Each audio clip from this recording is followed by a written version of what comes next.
l'agence So Wine présente So Wine Talks.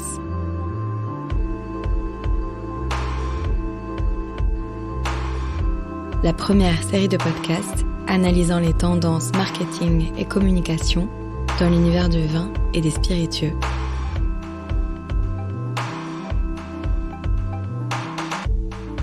Associations, groupes d'intérêt, Vins et Sociétés représente les 500 000 acteurs de la vigne et du vin et fait rayonner le vin de nos terroirs en France et dans le monde.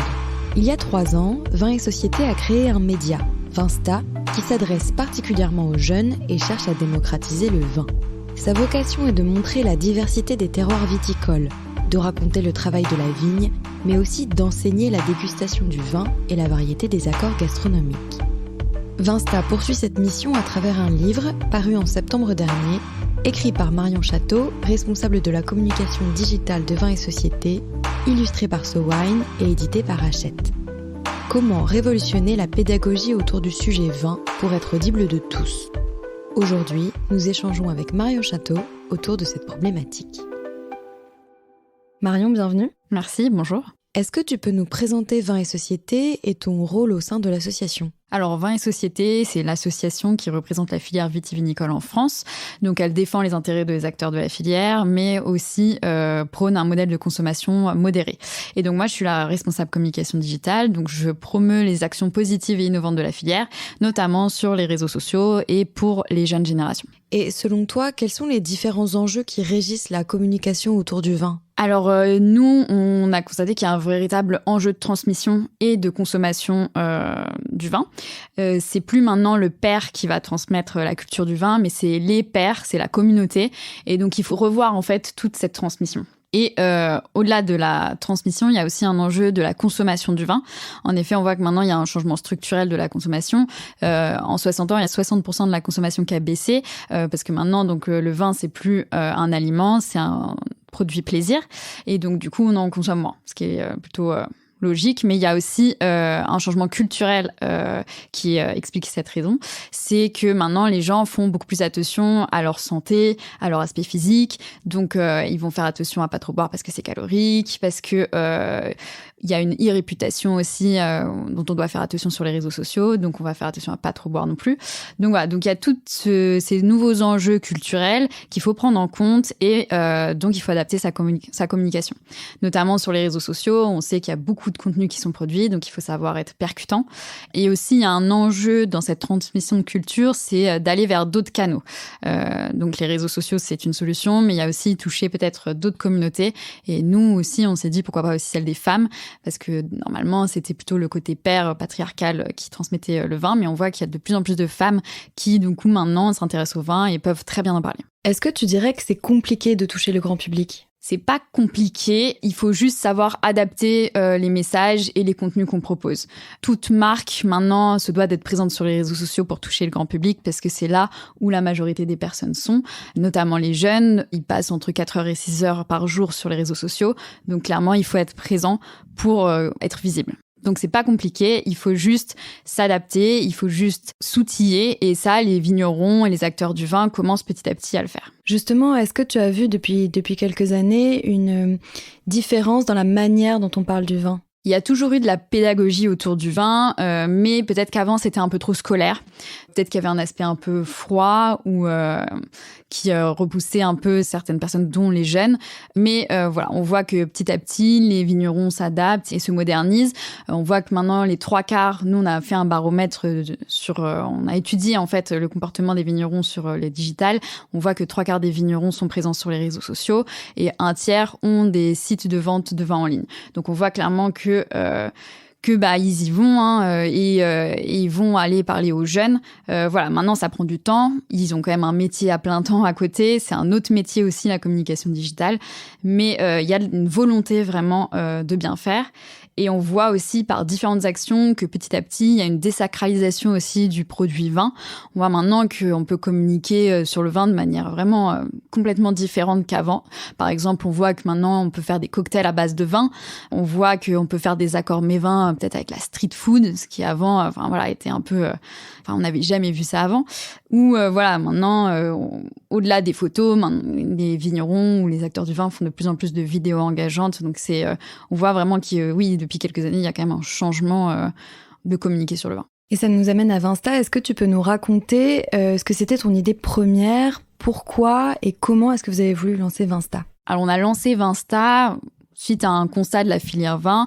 La filière vin, en fait, s'est rendu compte que les jeunes pouvaient penser que le vin était un peu trop technique, trop élitiste ou éloigné de leur code de communication. Donc on s'est dit comment on va faire pour, vu qu'ils viennent plus à nous, pour aller à eux. Et donc c'était l'idée de créer ce média Vinsta pour créer des contenus ou des messages qu'ils comprendraient et qui nous permettraient de les intéresser. Du coup, c'est pour ça qu'il y a 3 ans, on a créé Vinsta. Donc Vinsta, c'est le média digital de la filière pour parler aux jeunes. On a voulu créer cette nouvelle approche du vin pour qu'elle soit simple et ludique et qu'elle touche le plus de monde possible. On a voulu rendre accessible le vin à travers des contenus pop colorés et aussi pouvant jouer sur l'humour et un côté un peu décalé et original. Donc ça, nous, pour avoir veillé pas mal de choses sur les réseaux sociaux, on n'avait jamais vu ça avant. C'est pour ça que je pense qu'on se démarque maintenant. Et qu'est-ce que vous aviez envie de raconter ? Au-delà de la forme, de quoi vous vouliez parler avec ce média-là ? Alors pour nous, c'était pas forcément que du contenu ludique et coloré. Derrière chaque post, il y a quelque chose qui est expliqué, un terme ou alors une technique de vinification ou viticole. Pour nous, il y avait vraiment aussi une volonté pédagogique derrière ce média. L'idée, c'est quand même que les gens apprennent quelque chose, pas juste qu'ils voient des images jolies et rigolotes. Donc c'était trouver la balance entre le côté ludique et pédagogique de tout un univers à découvrir. Et il y a aussi un ton qui est très particulier sur Vinsta. Vous reprenez le ton, la manière de s'adresser au tu, toute une façon de parler des réseaux sociaux. Nous, clairement, notre cible, c'est les jeunes, donc de 18-35 ans. Donc, pour les toucher, il fallait clairement parler comme eux. Donc, c'est pour ça qu'on a privilégié le tutoiement et l'aspect décontracté, décomplexé. Et je pense que du coup, c'est quelque chose qui a fonctionné, vu que maintenant, Vinsta, c'est plus de 33 000 abonnés sur Instagram et 28 000 abonnés sur Facebook. Et donc là, depuis 3 ans, est-ce que vous avez eu des retours ? Est-ce que des gens vous disent qu'ils ont appris des choses, qui s'intéressent plus au vin ? On a pas mal de retours en off assez positifs. Au-delà des commentaires, c'est vrai que aussi one-one est important parce que ça montre leur engagement. J'ai même eu parfois des propositions de stage où les gens voulaient venir avec nous parce qu'ils trouvaient ça hyper original et inspirant. Donc ça, c'est des retours qui sont ultra positifs pour nous parce que ça montre que ça fonctionne et que ça plaît. Et est-ce que cette démocratisation du vin plaît aux acteurs de la filière ? Quel retour vous avez de leur part à eux ? On a des retours aussi positifs. Ils comprennent la démarche et même si eux font des choses différentes, c'est bien, on est complémentaires. Et ça, je pense que c'est la force de Vinsta, c'est qu'on fait pas comme les autres, mais on est complémentaires. L'idée, c'est nous, Vinsta, d'être vraiment une porte d'entrée au vin, de expliquer vraiment les bases du vin de manière un peu décalée pour qu'on intéresse déjà les gens à ensuite aller plus loin et voir ce que font vraiment les acteurs terrain. Mais donc voilà, notre volonté, c'est de les représenter au mieux. On essaye aussi de créer des vidéos où on les met en avant, où justement on humanise aussi un peu le compte. Et ça, on échange beaucoup avec eux pour voir leurs besoins et ce qu'ils vivent aussi au quotidien. Et est-ce qu'il y a une question aussi de parler des sujets qui sont préférés sur les réseaux sociaux et à la fois, vous, de votre côté, de mettre en avant tous les acteurs de la filière, des différentes régions qui travaillent avec différents cépages, etc. Est-ce que cet équilibre, c'est compliqué à trouver ? C'est une organisation. Nous, on doit représenter tous les vignobles français. Je pense que c'est aussi notre force parce que du coup, on est hyper diversifié. On a un champ de sujets qui est infini. De parler des vins du Nord, du Sud, de l'Est, de l'Ouest, on trouve plein de choses différentes. Donc, du coup, ça nous permet aussi de nous éclater un peu, quoi. Et donc, du coup, vu que notre mission, c'est de parler de tout le monde et de intéresser notre communauté à tous les vins, on va faire en sorte que tous nos posts soient percutants et de trouver des angles adaptés à tous les vignobles. N'importe quel message peut être intéressant du moment que tu rends ça sexy, ça va passer. Et selon toi, c'est quoi la recette du succès de Vinsta ? Alors nous, on est parti sur une recette assez simple. On part vraiment sur la base de la loi E20 et après, on ajoute un quart de créativité, un quart de pédagogie, un quart d'humour et un quart de sincérité, tout simplement. Et alors, pourquoi est-ce que vous avez voulu passer du digital au papier ? Qu'est-ce que ça change selon toi ? Alors déjà, nous, c'est la maison d'édition Hachette qui nous a trouvés sur les réseaux sociaux grâce à justement notre communauté. Donc, on s'est posé la question, pourquoi retourner vers le papier alors qu'on était 100% digital ? Nous, on a vu une opportunité de toucher encore plus de monde déjà.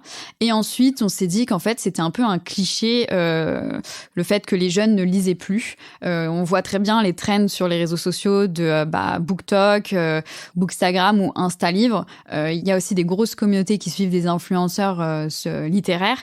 Et donc, nous, on a trouvé ça hyper pertinent aussi donc, de se placer sur ce sujet parce qu'on voit que les jeunes, ils sont avides de conseils via les livres. Donc, l'idée aussi, c'était de se dire les jeunes, ils lisent peut-être aussi moins, mais mieux. Il faut adapter aussi le format qu'on leur propose. Donc, peut-être faire un livre qui attire l'œil. Donc, nous, on a fait le choix de continuer sur le jeu de couleurs et peut-être de rendre le tout plus visuel, plus attractif via des infographies ou des sujets qui les intéressent aussi. Parce que pour refaire un petit état des lieux de l'offre aujourd'hui, quel livre sur le vin on trouvait avant le guide Vinsta? Il y a une édition qui est assez riche sur les sujets du vin. Après, là où ils sont différents du guide Vinsta, du coup, c'est que en fait, il y a un peu deux styles de livres sur le vin. T'as un peu les recommandations de domaines et de vins, type le guide Hachette.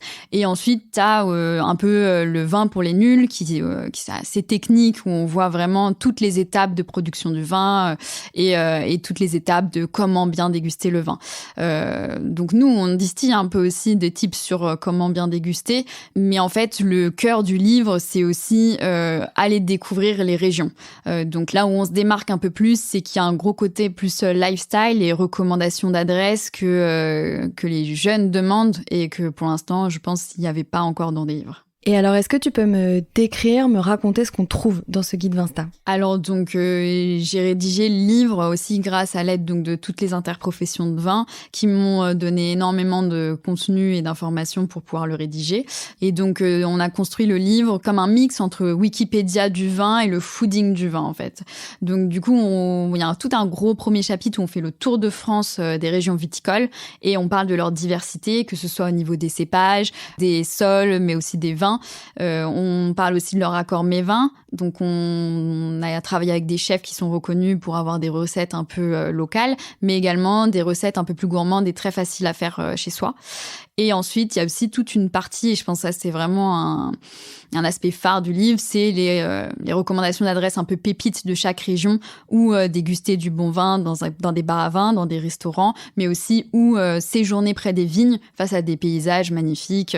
Voilà, on a vraiment joué sur ce côté un peu œnotourisme qui nous paraît être vraiment un enjeu majeur pour les prochaines années. Selon toi, est-ce que ce livre, il s'adresse exactement aux mêmes personnes que vos comptes Insta, réseaux sociaux ? Alors nous, je pense qu'on attire principalement les néophytes du vin qui sont curieux d'en savoir plus sur le vin, mais je pense que les professionnels ou les amateurs du vin peuvent aussi trouver le livre intéressant parce que c'est une nouvelle approche.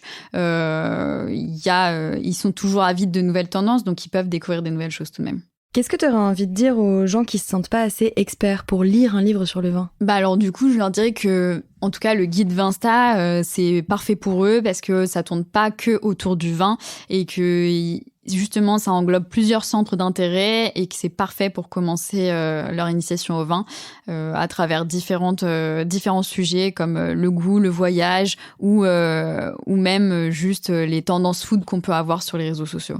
Aussi, je pense que ce qui est intéressant dans le guide et que justement qui permet aux jeunes qui ne connaissent pas le vin de s'intéresser facilement au sujet, c'est qu'on va pas expliquer techniquement les choses, mais on va leur dire un peu des tips pour pouvoir, par exemple, choisir leur vin quand ils sont seuls face au sommelier ou seuls face au rayon infini du supermarché. Voilà, ces situations qui peuvent être un peu gênantes, nous, on voit pas pourquoi elles devraient l'être.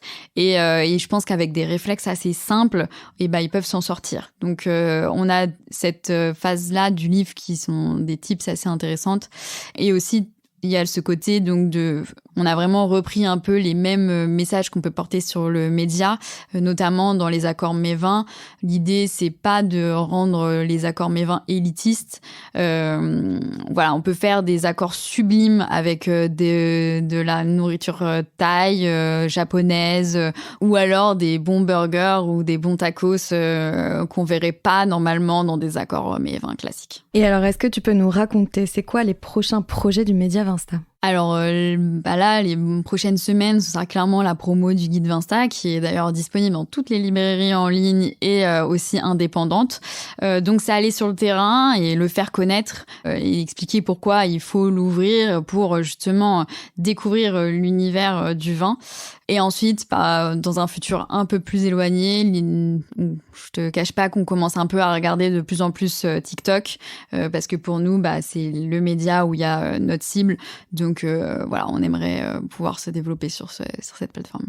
Est-ce que plus globalement, tu penses qu'on est sur la voie d'une démocratisation du vin ? Oui, je pense qu'il y a plein de comptes, en tout cas, dans d'autres univers qui peuvent nous inspirer. Je pense notamment aux comptes food qui sont ultra créatifs et que nous, on regarde beaucoup. On voit que en plus, les comptes vins, il y en a de plus en plus. Il y a de plus en plus d'influenceurs qui font des contenus qualitatifs avec des vidéos engageantes, des partenariats qui peuvent être intéressants. Donc, du coup, voilà. Et nous, à notre échelle, si Vinsta peut inspirer et lancer d'autres comptes, pour nous, notre mission, elle est accomplie, quoi. Qu'est-ce qui reste à faire, selon toi, pour vraiment venir chercher les jeunes et les amener au monde du vin ? Nous, en fait, dans l'univers du vin, on est quand même limité par la loi E20. Mais je pense que c'est essayer de pas non plus en avoir peur. Il faut savoir construire et se montrer créatif avec. C'est pas du tout impossible. Et pas avoir peur du coup d'avoir une tonalité peut-être un peu plus humoristique et un peu plus fun, du vin, parce que le vin et le vignoble français, c'est pas forcément quelque chose de figé. Il faut montrer qu'on est une filière dynamique et qu'on a des choses à dire. Et surtout, on a des super acteurs qui savent très bien en parler. Et des jeunes vignerons, faut pas hésiter à les mettre en avant. Et je pense que petit à petit, ça va se faire naturellement. Et ils vont prendre la parole et ils sauront très bien le faire parce que c'est ce qu'ils font en fait tous les jours, eux, personnellement, sur leur compte personnel, quoi. Merci beaucoup Marion d'être passée nous voir. Eh bien, merci à toi et SoWine aussi de m'avoir permis de présenter le guide un peu plus. Et j'espère tous vous retrouver peut-être pour trinquer à une dédicace du guide Vinsta.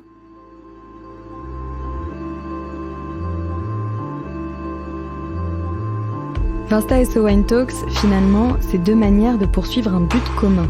Parler du vin autrement, valoriser les métiers qui participent à sa création comme à son négoce, mais aussi réancrer pour longtemps le vin dans nos territoires et dans notre époque. Vous pouvez retrouver le guide Vinsta dans toutes les bonnes librairies et le média Vinsta sur Instagram et sur Facebook. SoWine Talks reviendra dans quelques semaines pour décrypter à nouveau les tendances de consommation des vins et spiritueux. En attendant, si vous avez aimé cet épisode, n'hésitez pas à le partager sur vos réseaux et à lui donner des étoiles sur vos applications de podcast préférées. Un épisode écrit et produit par l'agence SoWine.